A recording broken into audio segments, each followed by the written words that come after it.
안녕하세요. 어느덧 돌아보니 나이를 70 가까이 먹게 된 남성입니다. 저는 요즘 실버타운에서 즐겁게 노후를 보내고 있어요.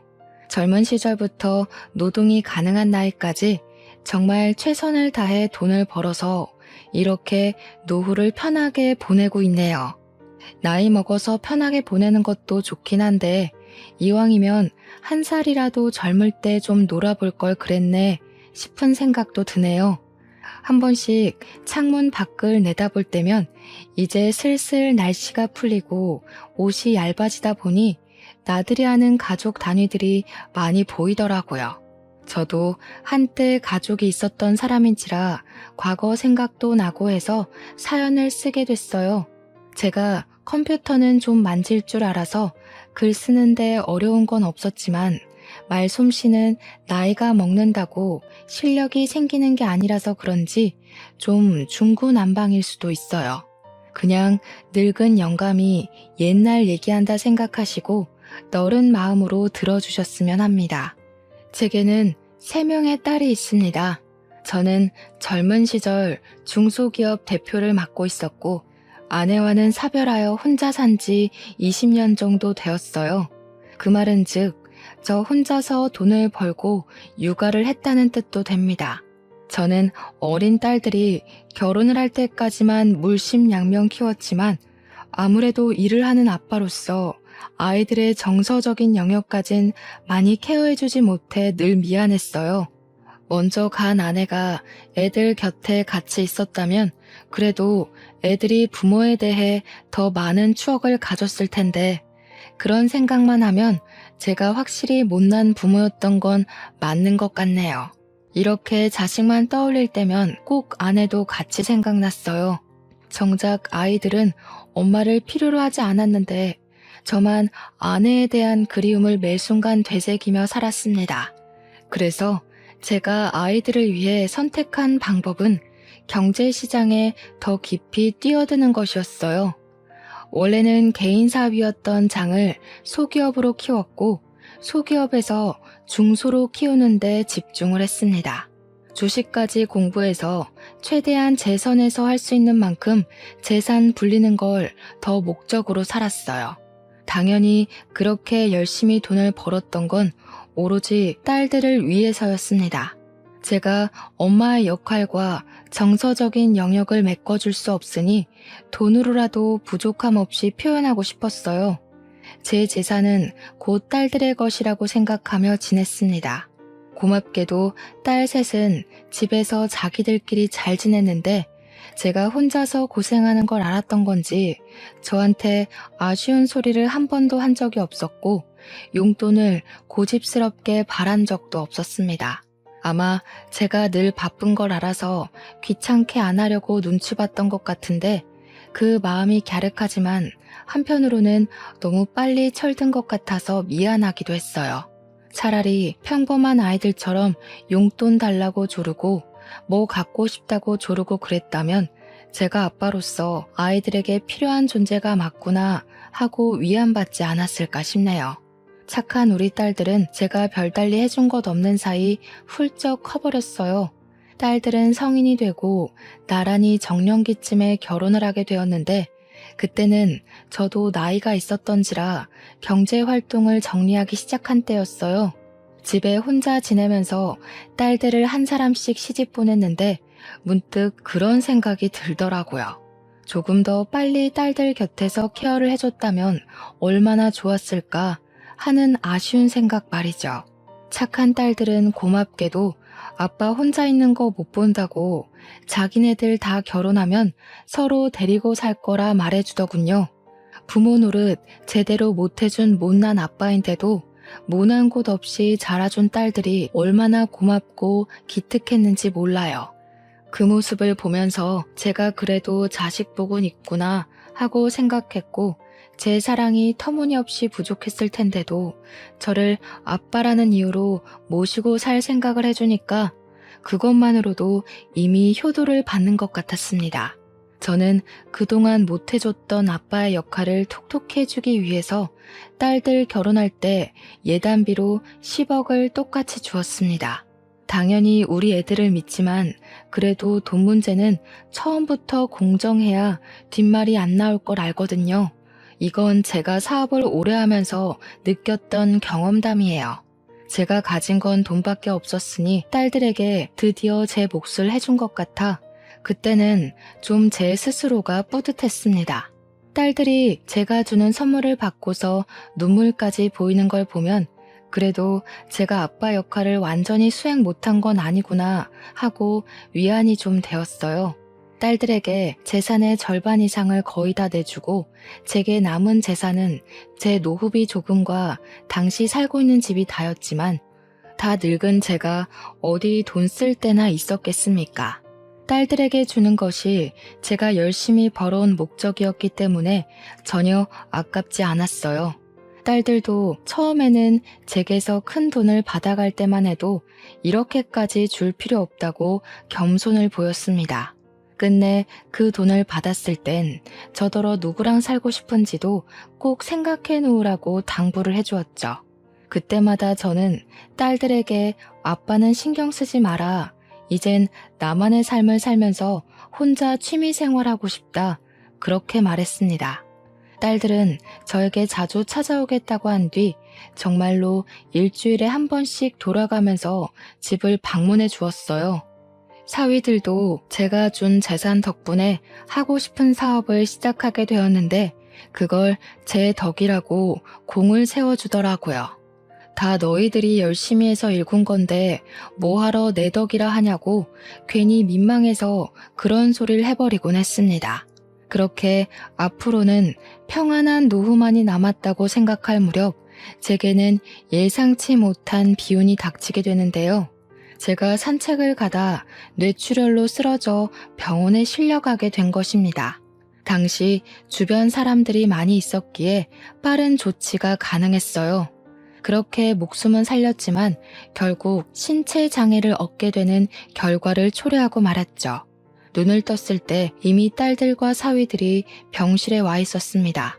다행히도 기억을 잃진 않아서 우리 식구들을 알아볼 수는 있었어요.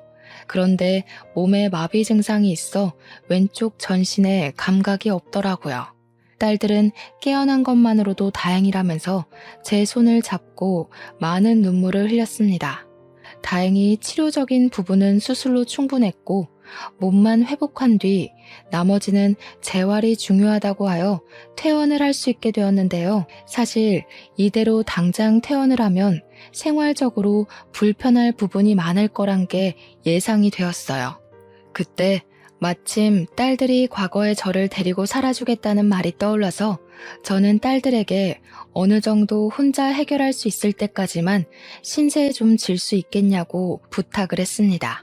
실례인 걸 알고 저 또한 딸들에게 신세를 지고 싶진 않으나 이번 같은 경우는 불가피한 상황이기에 딸들도 선뜻 이해해 줄 거라고 생각했어요. 이런 부탁이 너희에게 부담이란 거 안다. 아빠가 웬만하면 혼자 해결해 보겠는데 이게 당분간은 좀 많이 어려울 것 같구나. 아빠 혼자 생활에 적응되기만 하면 바로 독립할 테니까 너희들이 좀 도와줘. 그런데 그때부터 우리 딸들이 삐걱거리기 시작했습니다. 제 말을 듣고 서로 눈치만 보던 딸들은 그 얘긴 집에 가서 천천히 하자며 일단 귀가를 동행했어요. 그리고 제 저녁을 차려준다고 다 같이 저녁을 먹고 가게 되었는데요. 사위들은 다음날 출근 때문에 피곤해서 먼저 집으로 돌아갔고 딸들만 하룻밤 제 집에서 자고 가게 되었어요. 그땐 딸들이 결혼한 지 좀 되었던 터라 오랜만에 우리 식구만 같이 있는 거였습니다. 제 생활적인 고민을 떠나서 일단 그 자리 자체만으론 추억도 떠오르고 나쁘지 않았어요.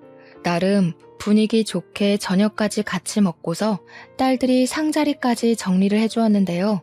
저더러 거실에 가서 쉬고 있으라고 부축을 해주더니 주방에서 자기들끼리 무슨 할 말이 그리 많은지 쫑알쫑알 거리고 있더라고요.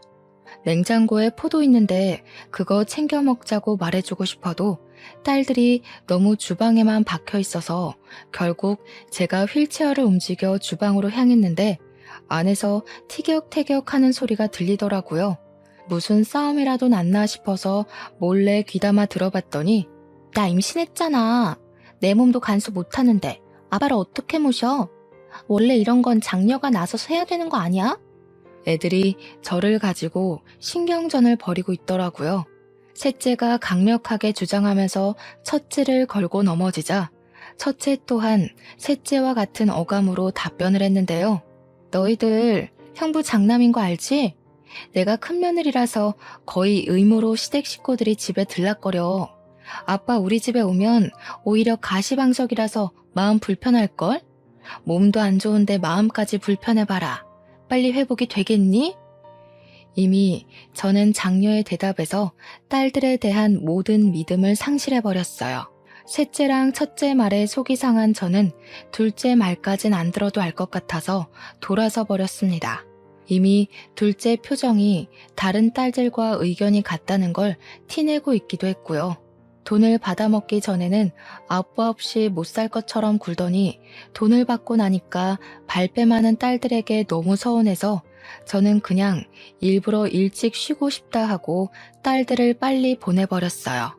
원래는 딸들이 지고 가려고 했는데 안 좋은 말을 들은 이후 딸들이 마치 남처럼 느껴져서 같은 공간에 있기 싫었습니다. 그리고 저는 며칠간 고민을 했어요. 재활 도우미를 고용하는 것이 나을 것 같아 알아보면서도 감히 다시는 딸들에게 물어볼 용기를 못 냈습니다. 그동안 딸들에게 연락이 왔지만 바쁘다고 문자만 보내고 안 받았어요. 그러던 어느 날 둘째 딸한테 연락이 왔는데 제가 전화를 안 받아서 그런지 문자를 했더라고요. 긴 장문의 내용이었는데 돋보기를 쓰고 읽어보니까 우리 집으로 이사를 오고 싶다는 거 아니겠습니까? 자기 집으로 오라는 말도 아니고 자기 집을 내놓고서 우리 집에 이사를 오겠다니요. 무슨 생각인가 궁금해서 오히려 제가 전화를 걸어보았는데요. 아빠 혼자 두는 게 마음이 안 좋아서 신랑이랑 얘기 많이 해봤어. 신랑은 당연히 괜찮다고 했거든. 아빠만 허락해주면 우리가 아빠 집에 들어가서 살까 하는데 아빠 생각은 어때? 제가 딸들에게 실망했던 그날은 셋째랑 첫째의 거부 반응만 봤지 둘째는 다른 딸들과 똑같을 거라 예상만 하고 눈으로 직접 확인하진 않았었다는 게 떠올랐습니다. 미안하게도 제가 둘째를 오해했나 보더라고요. 저는 둘째에게 너무 고마워서 흔쾌히 그 제안을 허락했습니다. 아무래도 재활 도우미보다는 가족이 편하니까 누가 제 곁에 상주해준다면 마음이 한결 편하긴 할 거거든요. 그렇게 둘째 사위랑 둘째가 우리 집으로 들어오게 되었는데요. 역시나 제가 둘째를 오해했던 게 맞다는 건 같이 지내면서 증명이 되었어요. 둘째랑 둘째 사위는 기꺼이 저의 보호사들이 되어주었습니다. 제가 병원 치료를 원활하게 받을 수 있도록 늘 차로 데려다주고 데리러 왔고요. 집에서도 제가 불편하지 않게 가구 배치를 달리해서 휠체어 이동이 쉽도록 옮겨주었죠. 사위는 또 저를 목욕시켜주기까지 했습니다. 저는 그게 너무 고마워서 한 번씩 용돈을 쥐어주곤 했어요. 당연히 둘째랑 사위는 돈 받으려고 하는 짓 아니라며 거절을 했지만 제 마음이 이렇게라도 해야 편할 것 같다고 했더니 그때부터 저한테 더더 잘해주더군요. 돈 때문에 잘했다기보단 제게 돈을 받는 것이 미안해서 잘하는 것 같았습니다. 그러나 이 소식이 어떻게 다른 딸들 귀에 안 들어갔겠습니까? 근데 여기서 정말 서운했던 건 딸들이 둘째가 저를 봐주는 것에 대해 불만을 표했다는 것인데요. 제가 몰랐던 첫째와 셋째의 본색을 처음 본 순간이기도 했어요. 다짜고짜 우리 집을 찾아온 첫째와 셋째는 둘째가 집에 있다는 걸 알고 방을 뒤지기 시작했고 저를 보고도 인사를 안 하더니 무턱대고 둘째 어딨냐고만 물었습니다. 이놈들이 연락도 없이 와서 지금 뭐 하는 거야? 내가 아무데나 들어오라고 비밀번호 알려준 줄 알아? 둘째는 들어와서 살기까지 해줬으면서 우리는 초인종 누르고 들어와야 돼? 아니 됐고 아빠 설마 둘째가 같이 살아준다고 해서 둘째한테 이 집 물려줄 건 아니지? 설마 그럴 리가. 그럼 아빠한테 진짜 실망이야? 누구는 같이 못 살아줘서 뒤로 빠져있는 줄 알아? 아빠가 몰라서 그렇지 작은 언니 욕심 장난 아니야.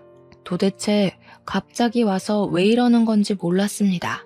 그래서 대체 무슨 소리를 하고 싶은 거냐고, 둘째를 내쫓고 너희들이 들어오고 싶은 거냐고 했는데도 자꾸 엉뚱한 소리만 하더라고요. 그 사이 소란을 들었던 건지 둘째가 제 방을 찾아왔고, 첫째랑 셋째는 더 이상 저한테 볼 일 없다는 듯 둘째에게로 돌아서서 따지기 시작했어요. 역시 가운데 낀 형제들이 제일 야같다고 하더니 이 집이 탐나서 우리랑 상의 없이 들어와 살았니? 결혼하더니 돈독이 더 올랐나 보구나. 어떻게 아픈 아빠를 상대로 이렇게까지 약을 수가 있어? 언니, 좀 많이 실속적이다. 아빠가 언니 속셈 알고서 드렸는지 모르겠네. 우리 중에 언니가 제일 돈 욕심 많잖아. 둘째는 첫째와 셋째의 무차별 공격에 가만히 당하기만 했습니다. 보다 못한 제가 그만하라고 나서면 둘째가 그제야 자기가 알아서 하겠다고 제 몸 걱정을 하면서 괜히 일어나지 말라 챙겨줬죠.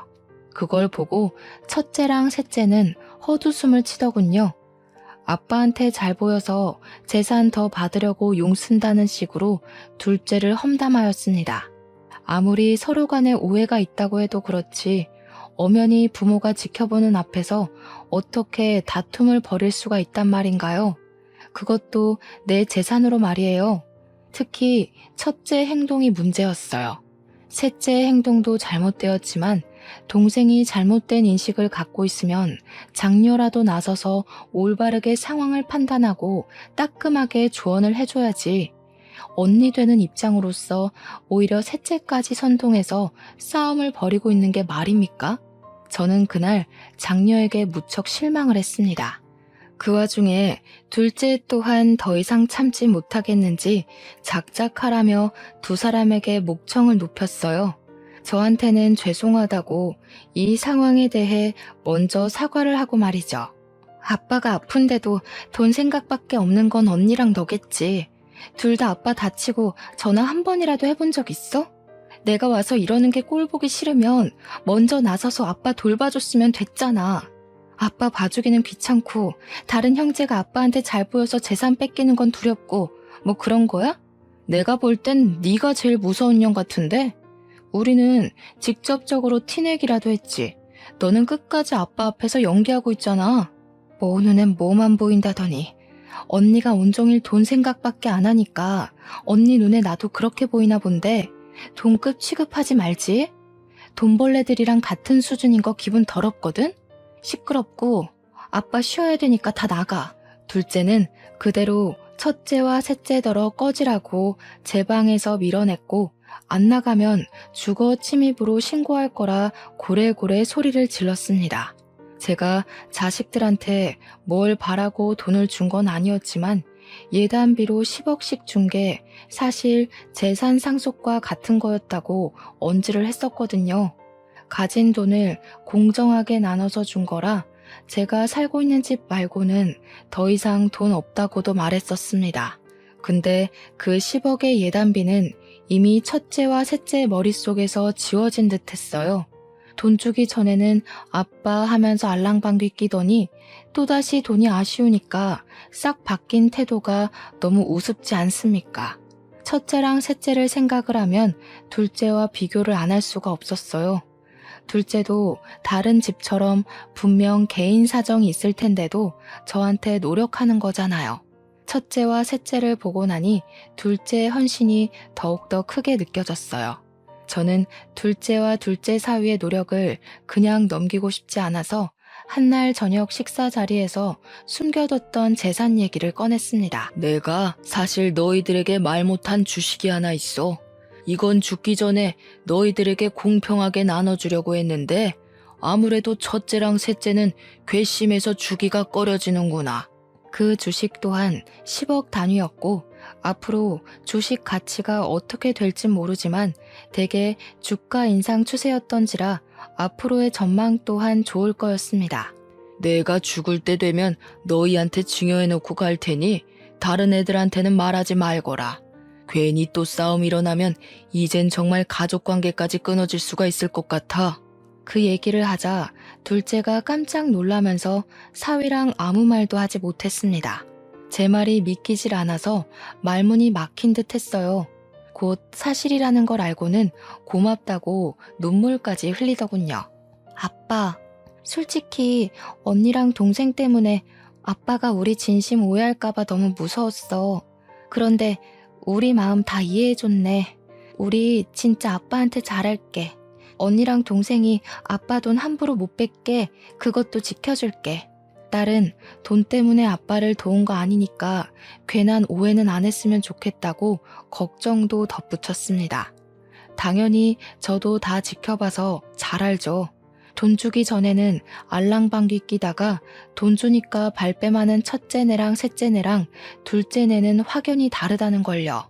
그 뒤로 둘째네는 제게 더 잘했고 저는 다행히 손가락은 제법 움직일 수 있을 정도가 되었습니다. 첫째랑 셋째는 더 이상 집에 찾아오질 않았어요.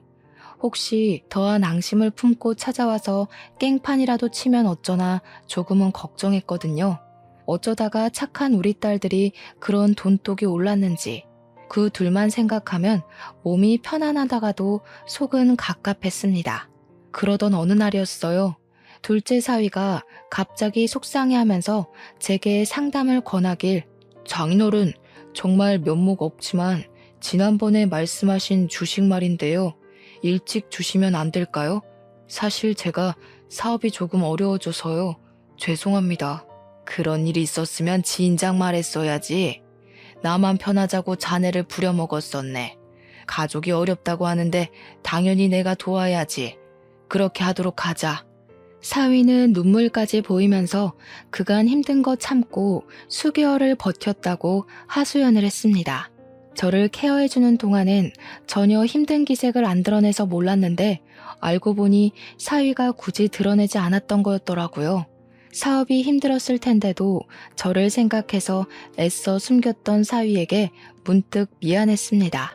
그래서 사위의 제안에 알겠다고 했고 날 잡아서 계약서 쓰러 가자고 했어요. 그랬더니 사위는 또 감사하다며 제게 넙죽 엎드려서는 한참을 울었습니다. 그렇게 저는 사위랑 딸이랑 같이 계약서를 쓰고 증여신고를 했는데요. 혹시 몰라서 제가 다시 한번 더 둘째네에게 다른 집에 알리지 말라고 당부를 했어요. 둘째랑 사위는 그 자리에서 한 번 더 제게 평생 편하게 모실 것을 약속해 주었습니다. 물론 제게 그렇게까지 바란 건 아니었기에 그건 마음만 받았지만요. 사위는 저 덕분에 살았다면서 기념으로 같이 여행을 가자고 했어요. 너무 좋은 제안이었지만 저는 다리가 불편해서 오히려 애들한테 짐만 될 겁니다. 그래서 괜찮다고 너희들끼리 다녀오라 사양했죠. 그런데 사위는 제가 혼자서 딸 셋 키우고 일만 하느라 여행 한번 못 가본 게 속상했는지 드라이브라도 데려가주고 싶어 하더라고요. 드라이브는 차 안에서만 거의 시간을 보내는 거니까 괜찮을 것 같아서 저는 바다가 보고 싶다고 말을 했어요. 그래서 둘째네 덕에 오랜만에 바다 구경을 갈 수 있었습니다. 바다는 제가 아내를 사고로 잃기 전 마지막으로 딸들을 데리고 여행을 갔던 곳이에요. 오랜만에 맡는 바다 냄새는 아내와의 기억을 떠올리게 해줬어요. 저는 사위 덕에 모래사장에 휠체어를 펴고 앉아서 실컷 바다 구경을 할 수가 있었어요. 다시 걸음하기 어려울 테니 저는 바다를 사진으로 찍고 눈으로 꾹꾹 눌러 담았습니다.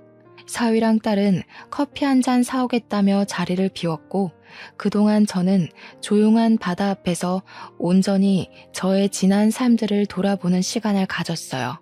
그렇게 시간이 흐르고 날이 어두워지니 이곳에 가로등이 하나 없다는 걸 알아차렸는데요. 그제야 저는 바다에서 눈을 돌리고 딸이랑 사위의 자취를 찾았습니다. 꽤 시간이 흘렀는데도 사위랑 딸이 안 보이더군요. 주위를 둘러봤지만 인적이 전혀 다니질 않아서 누구를 부를 수도 없는 지경이었습니다. 그래서 전화를 하려고 하면 휴대폰이 짐된다며 딸 가방에 맡긴 게 화근이 되었죠. 모래사장이라 휠체어를 움직일 수도 없어 꼼짝을 못했어요. 이 와중에 더 문제는 날이 저물자 점점 수심이 올라왔다는 것인데요. 휠체어 바퀴를 돌려 후진을 하고 싶어도 지면 특성상 땅만 파였습니다. 결국 바다가 바퀴까지 적시는 정도로 빠르게 불어났을 때 저는 좀 더 과격하게 휠체어를 움직여 버렸고 그 탓에 그만 중심을 잃어 휠체어를 쓰러뜨리고 말았어요.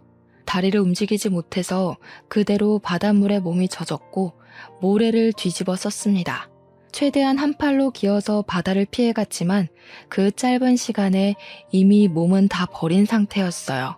해가 지니까 날까지 쌀쌀했는데 몸이 젖어 있으니 추위가 더 빨리 찾아오는 겁니다. 저는 일단 목소리를 내어 주변에 구조 요청을 해봤어요. 하지만 소용없었습니다. 눈으로만 봐도 어두컴컴하기만 할 뿐 인가라고는 없는 곳이었어요. 그렇게 시간만 보내야 했던 저는 엎드린 채로 아무것도 할 수가 없어서 추위에 떨기만 했고 결국 기절을 해버렸습니다. 아침이 다 되었는지 누가 저를 흔들어 깨우는 바람에 눈을 뜨게 되었는데요. 어떻게 된 건지는 모르겠고 제가 병원에 있더라고요. 근데 없어서 처음 보는 청년이 제가 눈 뜬 걸 보고는 벌떡 일어나 저를 걱정해 주는 거 아니겠습니까? 누구냐고 물었더니 청년은 운동한다고 바다 쪽으로 넘어왔다가 저를 발견해서 구조해 준 사람이라고 소개하더군요. 거긴 사람이 안 다니는 곳인데 어떻게 거기 계셨어요? 보니까 몸도 불편하신 것 같은데 혹시 일행이 있었던 거예요? 정말 큰일 날 뻔하셨어요. 아무래도 큰일은 이미 벌어진 것 같네요. 총각 혹시 안 바쁘면 나 좀 도와줄 수 있겠어요? 보다시피 내가 혼자 일 내기엔 몸이 불편해서.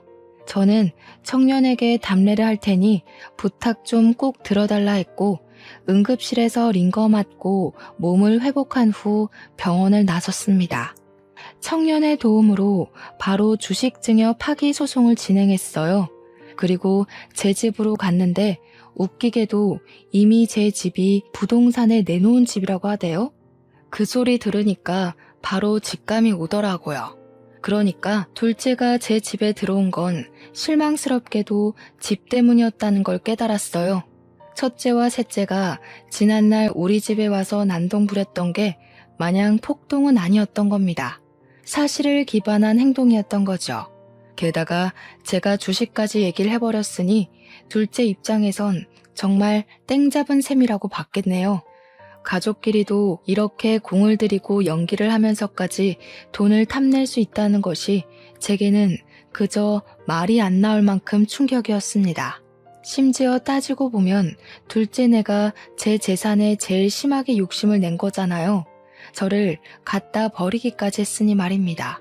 저는 주식까지 해결되자 바로 저를 유기해버린 둘째네가 첫째와 셋째랑 다를 게 없다고 봤고 둘째네를 노인학대로 신고해버렸어요. 어차피 청년이 저를 봤으니까 증인은 있는 셈이었습니다. 그런데요, 여기서 예상치 못한 일이 또 발생하게 되었는데요. 제가 경찰에 신고를 했는데 당황스럽게도 둘째와 둘째 사위 신상 정보를 들은 경찰이 이미 그들이 서에 붙잡혀 있다고 하더라고요. 명의도용 문제로 신고가 들어와서 잡혔다고 하는데 심지어 신고한 사람들이 첫째랑 셋째라는 거 아니겠어요? 이건 또 무슨 전개인가 싶어서 저는 청년 도움으로 급히 경찰서를 찾았습니다. 가니까 첫째랑 셋째가 저를 보더니 제게로 쫓아왔어요. 마치 아이처럼 고자질하러 말이죠. 아빠, 둘째가 아빠 도장 훔쳐서 집 명의 바꾸려고 했어. 제가 뭘 했어요? 쟤 절대 아빠 모시려고 들어간 거 아니라니까. 명의 도용으로 모자라 아빠를 내다 버리기까지 했다면서? 솔직히 우린 그 정도까진 생각 못했다. 저런 페르나는 당장 호적에서 파야 돼. 저런 언니 있다는 거 쪽팔려서 말도 못하겠다고. 둘째가 본색이 드러났다고 하더라도 제게 첫째랑 셋째는 이때다 싶어 기회를 노리는 기회주의자들 뿐이었습니다. 그 둘은 둘째가 혹시 집을 독식하게 될까봐 내내 불안해서 주시하고 있었다는 거잖아요. 둘이서 무슨 작당을 했었는진 모르겠는데 한 번 더 우리 집을 찾아갔다가 집을 내놓았다는 사실에 둘째 짓거리를 눈치채고 뒷조사한 것 같더라고요. 둘째랑 둘째 사위한테 당연히 전화를 했겠죠. 근데 그들은 저를 유기하느라 바빴으니 전화를 받지 못했겠죠. 그러니까 첫째랑 셋째는 둘째가 돈 들고 튄 줄 알고 괘씸했을 거고 경찰에 신고까지 하면서 둘째의 재산 독식을 막으려고 했을 겁니다. 실제 경찰이 그렇게 진술받았다고 얘기를 하더군요. 그래도 저 대신 둘째네를 빨리 붙잡아줘서 그거 하나는 그 둘에게 고마웠네요. 덕분에 둘째랑 둘째 사위가 한국을 뜨기 전 적발되어 경찰에 잡혀온 거라고 했으니 첫째랑 셋째가 아니었다면 이대로 둘째네를 놓쳤을 겁니다. 제가 경찰서에 들어왔을 때 둘째네가 당황하는 걸 제 두 눈으로 똑똑히 보았어요. 지은 죄가 찔렸는지 저를 쳐다보지도 못하더군요. 그걸 보면서 저는 제 자식이란 놈들이 전부 사람 같지도 않게 보였어요. 다 시끄럽다. 내가 너희들한테 아빠 역할 못 해줬다고 이렇게 클 수밖에 없었다는 핑계 대고 싶겠지. 돈을 보니까 욕심나서 못 견디겠더냐? 놓친 내 살살 구슬려주면 떼부자 되는 건 누워서 떡 먹기라고 생각했니? 그런데 어쩌냐. 나도 이렇게 당하고 보니까 너희가 가족이 아니라 그냥 사람으로만 보인다. 내 돈 아까워서 주기 싫단 소리야. 둘째랑 둘째 사위는 제게 곧바로 무릎 꿇으며 싹싹 빌기 시작했습니다. 죄송합니다, 장인어른. 제가 사업을 하다 보니까 돈에 눈이 멀어서 그랬어요. 처음 장인어른 집으로 이사간 건 정말 순수하게 장인어른만 생각해서 간 거였습니다. 그것만큼은 진짜 진심이에요. 그러면 뭐가 달라지냐? 너희가 돈에 눈이 멀어서 나를 갖다 버리기까지 한 게 없는 사실이 돼? 이대로 들통이 안 났으면 내가 죽든지 말든지 너희들은 내 집 팔아서 받은 돈으로 외국에 날랐을 거 아니야? 내가 산 세월이 얼만데 너희들 속셈에 그대로 당해주기만 할 것 같았어? 저도 어릴 때 받은 차별이 서러워서 그랬어요. 언니는 언니라서, 막내는 막내라서 이렇게 해주고 저렇게 해주는데 저는 아빠한테 그런 대접 한 번 못 받아봤다고요. 그럼 집 정도는 제가 가질 수 있는 거 아니에요? 둘째가 느닷없이 서름을 터뜨리는 게 그것마저 어찌나 욕심 같아 보이던지 저는 제 자신을 무척 잘 알고 있습니다. 딸 셋을 절대 차별한 적이 없었고 뭐든 똑같이 해줬어요. 둘째 말대로 제가 장녀와 막내에게 다른 걸 더 얹어줬다면 둘째가 그렇게 언급했을 때 떠오르는 장면이 있어야 하는 거잖아요. 저는 딸 셋을 다 못 돌봐줬으면 못 돌봤지 절대 누구에게 특혜를 준 적이 없었습니다. 사과하는 것도 자존심이 상하는 건지 거짓으로 용서를 구걸하는 둘째를 보면서 저는 완전히 마음을 닫아버렸어요. 너희들에게 당근과 채찍을 못 가르쳐서 미안하다. 아빠가 진작에 알려줬으면 너희들이 너희 손으로 부모를 버리는 배륜적인 행동은 안 했을 텐데 이제라도 잘못한 건 어떻게 벌받는 건지 알려줄게. 저는 딸들 모두에게 내 집 팔아서 번 돈으로 나눠 가지려고 했다는 거 바로 소송할 거라고 선언했습니다. 그 와중에 첫째랑 셋째는 당황해하면서 제게 항변했어요. 우리까지 소송할 거라고? 우리는 아빠 도운 건데. 아빠가 길거리 신세 될 뻔한 거 구제해준 게 우리야. 우리한테는 이러면 안 되지. 입 닥쳐. 내가 준 예단비로 너희들 다 좋은 집 살고 있는 거 아니냐? 그런데 아비한테 겨우 하나 있는 집까지 눈독 들이고 있었어? 이미 꿀꺽 먹은 예단비를 도로 뱉어내라고 할 수도 없고 내가 이대로는 분이 안 풀려서 그냥 넘길 수가 없다. 다들 10억 뱉어낼 준비나 하고 있어. 그 사이 타이밍 좋게도 주식은 8배나 상승해 졸지에 재산 80억이 생겨버렸습니다. 아마 자녀들에게 청구한 비용까지 받으면 더 늘겠죠. 저는 그대로 청년의 도움을 받아 경찰서를 빠져나왔어요. 딸들이 저를 끝까지 쫓아왔는데 청년이 저를 대신해서 막아주었습니다. 그 순간 청년에게 그런 곤욕까진 치르게 할 생각이 없었는데 문득 큰 도움을 비친 것 같아 꼭 답례를 크게 해야겠다고 생각했어요. 아무튼 원래 첫째 사위와 셋째 사위가 그리 잘 사는 편은 아닌 채로 장가를 왔습니다. 우리 딸들은 만나서 제가 준 예단비 10억 받고 형편이 나아진 거였어요. 사위들이 원래 둘 다 평범한 직장인이었는데 돈이 생기고부터는 직장을 그만두고 사업을 시작했다고 들었거든요. 번화가로 들어서서 시작한 덕분에 사업은 초창기부터 매출 대박을 쳤고 그 수익을 믿고서 첫째네와 셋째네는 사치가 좀 컸습니다. 그들에게 사업은 당연히 하나밖에 없는 밥줄이에요. 사람은 밥 못 먹곤 못 살거든요. 그런데 부모에게 폐륜을 서슴지 않는 이 자식들이 배부르게 먹고 살도록 내버려 두는 건 부모로서 자식 교육을 포기한 것과 같지 않겠습니까? 그래서 제가 치킨 매장 오너로 있는 첫째 사위와 헬스장 하는 셋째 사위의 건물을 각각 매수해버렸어요. 그렇지 않아도 첫째랑 셋째가 사위들 사업장에서 악덕 사모님으로 명성이 장난 아니더라고요. 사장은 괜찮은데 그 집 사모가 별나다면서 다 같이 같은 욕을 하길래 한숨밖에 안 나왔습니다. 그래도 제가 일부러 악덕 세입자라고 소문을 만들지 않아도 다른 세입자들이 알아서 제 딸들을 욕해주니 두 손 두 발은 편하더군요. 물론 그 사람들 앞에선 그 악덕 사모들이 내 딸이라고 하기 쪽팔려서 아는 체는 안 했어요. 일단 여론이 제 편으로 몰렸으니 저는 본격적으로 악덕 세입자 쫓아내기에 돌입했습니다. 그때부턴 부모와 자식 관계가 아니었고 건물주와 세입자 관계로 집중했어요. 보니까 월세를 딸들이 관리하는 건지 관리비를 냈다가 안 냈다가 아주 들쑥날쑥이더라고요. 심지어 제가 확인했던 그달의 월세는 또 밀려 있었습니다. 저는 이걸 빌미로 세입자에게 나가달라는 통지를 보냈어요. 그리고 불만 있으면 전화하라고 제 번호까지 우편함에 써붙이고 갔죠. 그걸 확인한 첫째와 셋째는 각각 제게 전화를 걸었는데 내 번호라는 걸 알아보고 많이 당황했는지 제가 받기도 전에 전화를 끊어버리더군요. 제가 다시 걸어도 제 전화를 제쳐버리는 것 보니 그들에게 건물주를 알아볼 시간이 필요한 듯해 보였습니다. 그리곤 이틀 뒤 첫째랑 셋째에게서 문자가 각각 오더라고요. 당연히 제게 사죄하는 것 말고는 별다른 방법이 없었겠죠. 딸 둘은 자기네들 이 장사 없으면 당장 먹고 살 수익이 없다고 기라면 기고 꿀으라면 꿀을 테니 제발 자기네들 장사만은 건들지 말라고 애원을 하였습니다. 제가 딸들 애원을 어디 한두 번 들어봤겠습니까? 그때마다 받아주고 넘어가 줬더니 똑같은 짓을 반복하고 오히려 더 심해지기만 했다는 거 충분히 겪었어요.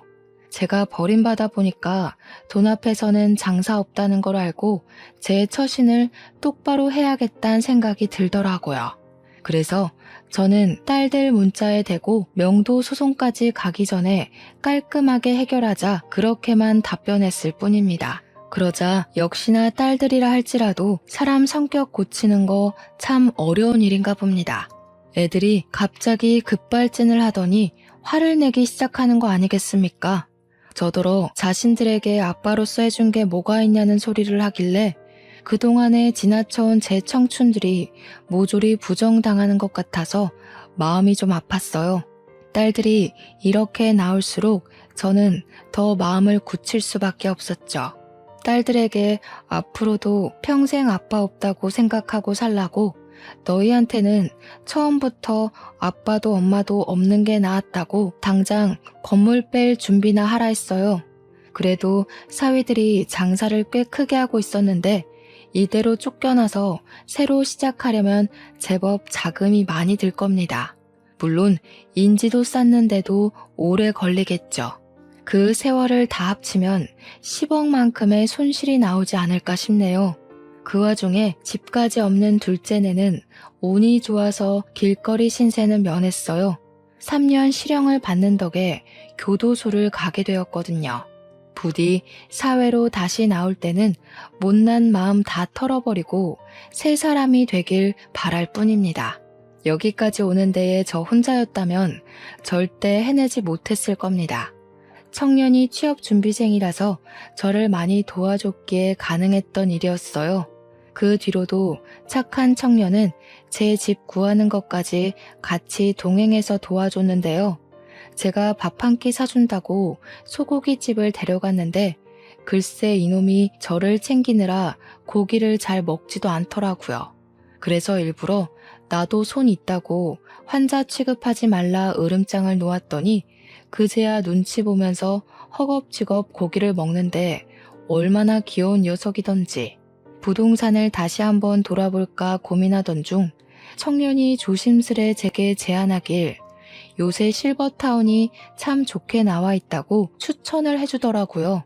그래서 청년 도움으로 실버타운 알아본 후 요양보호센터가 딸려있는 곳이 좋을 것 같아서 그곳으로 입주 신고를 하게 되었습니다. 청년이 나쁜 녀석인지 바람직한 놈인지는 잘 모르겠으나 일단 제가 보답하겠다고 약속을 했잖아요.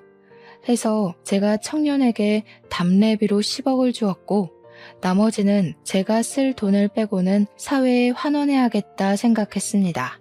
근데 청년이 자기 뱅킹으로 입금된 금액을 보더니 놀라서 휴대폰을 떨어뜨리더라고요. 이게 뭐냐고 이렇게 큰 돈 못 받는다며 당황해 하더라고요. 어른이 주는 건 그냥 감사합니다 하고 받는 거야. 그것도 하나의 사회생활이다. 네가 나한테 이 정도의 가치만큼 도움이 되었다는 거니까 사양하지 말고 받아도 얼른 번듯한 직장인 돼서 예쁜 아가씨랑 결혼도 해야지.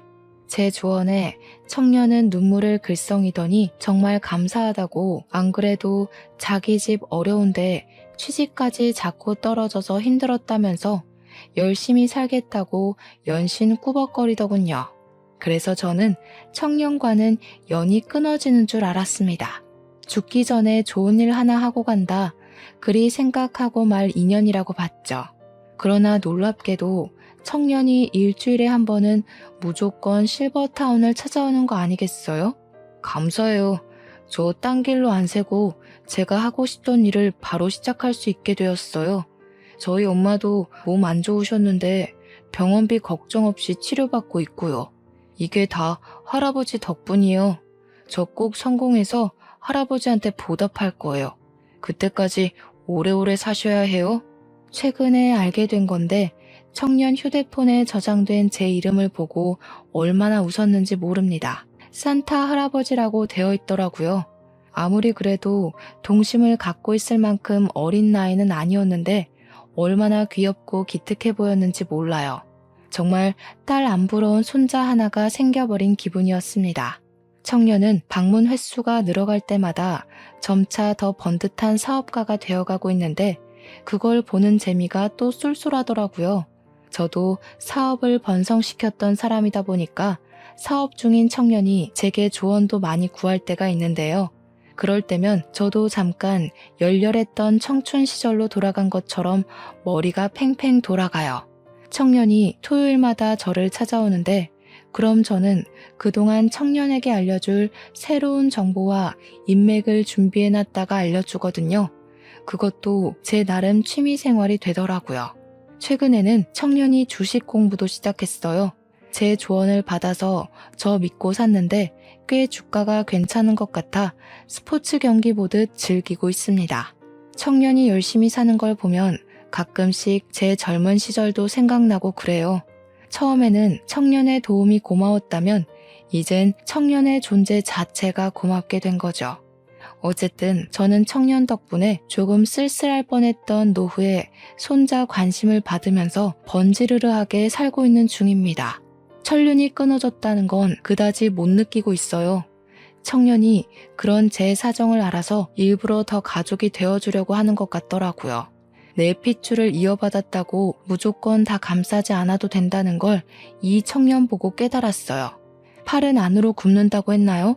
저한테 그건 좀 예외인 말이지 않나 싶습니다. 저는 이제 딸들을 과거의 기억에 묻어버렸고 앞으로의 생은 새롭게 생긴 손자놈과 새로운 가족애를 만들어 갈 것 같네요. 결론은 그저 자식과 연을 끄는 한 노부의 사연이었지만 제 결정을 청취자분들께서 부디 이해해 주셨으리라 생각합니다. 제 태도가 부모로서 다소 냉정하게 보였을진 모르겠어요. 그래도 저는 자식의 잘못된 점마저 눈 감아주는 나약한 부모가 되고 싶지 않습니다. 제 행동으로 인해 우리 딸들이 잘못했다는 걸 크게 깨닫고 앞으로는 실수 안 하면서 살길 바라는 마음이에요. 저는 그저 죽기 전에 마지막으로 제 딸들에게 큰 가르침을 했다고 생각하렵니다. 청취자분들도 부모 자식이란 이유만으로 선 없이 굴어도 괜찮다는 마음은 안 가졌으면 좋겠어요. 그럼 제 사연 들어주셔서 감사합니다.